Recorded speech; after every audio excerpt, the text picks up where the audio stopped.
आज के दिन 12 सितारों की गर्दिश के असरात जो आपकी ज़िंदगी को मुतासर कर सकते हैं, उनको मद्देनज़र रखते हुए हम आपको आपकी निजी, कारोबारी और अज़दवाजी ज़िंदगी के मुतल्लिक़ आगाही फराम करेंगे। बात करते हैं स्टार कैंसर यानी बुर्ज सरतान के हामिल अफराद की कि उनका आज का दिन कैसा रहेगा। तो नाज़रीन, आज आप किसी बड़े और अहम फैसले को हतमी शक्ल देना चाहते हैं तो पहले अच्छी तरह से गौर व फिक्र कर लें।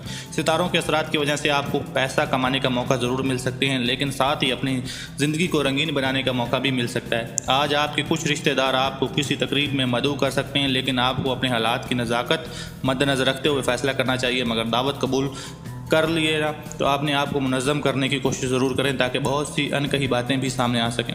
अपने काम को अहमियत देकर अपने प्यारों के जज्बात का खून करने की कोशिश कर सकते हैं, जिसकी वजह से बाहमी जो है वो शदीद झगड़ा होने का भी इम्कान हो सकता है।